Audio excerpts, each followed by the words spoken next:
நம்ம அன்பு சொன்ன கதையை கூட போகிறோம். பூலோகத்தில் மக்கள் கூட்ட கூட்டமாக போவதை பார்த்தார். இதற்கு என்ன காரணம் என்று பார்வதி சிவனிடம் கேட்டார். இங்கு மகா சிவகாசி பூலோகத்தில் காசியில் விஸ்வநாதனாக இருக்கும் என்னை பூஜிக்க போய் கொண்டு இருக்கிறார்கள்.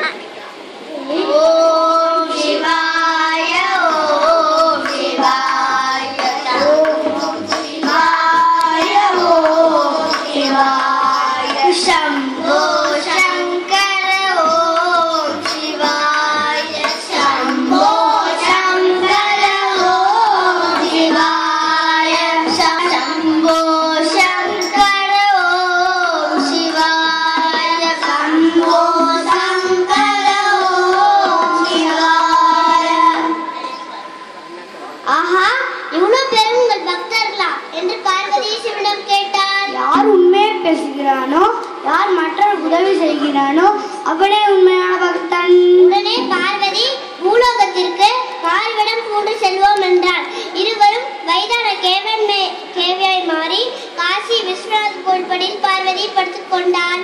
சிவன் தண்ணீர் கேவிக்கு தண்ணீர் கொடுங்கள் என்றார்.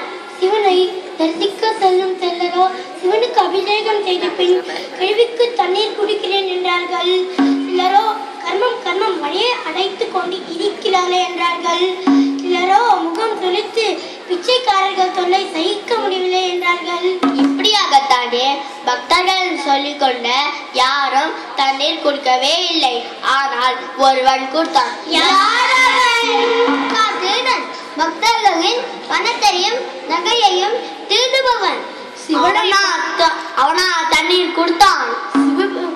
திருடனை பார்த்து சிவபெருமான், நீ உண்மையை சொல், இதுவரை நீ ஏதாவது ஒரு நல்ல காரியம் செய்துள்ளாயா? சொல். அதற்கு திருடன், ஐயா, நான் ஒரு நல்ல காரியம் செய்தில்லையே, நான் ஒரு பக்கா திருடன். இப்போது நான் முதல் முறையாக வயசான கிளிக்கு தாகத்துக்கு தண்ணி கொடுக்க போகிறேன். இனியும் நான் திருடவே மாட்டேன் என்றான்.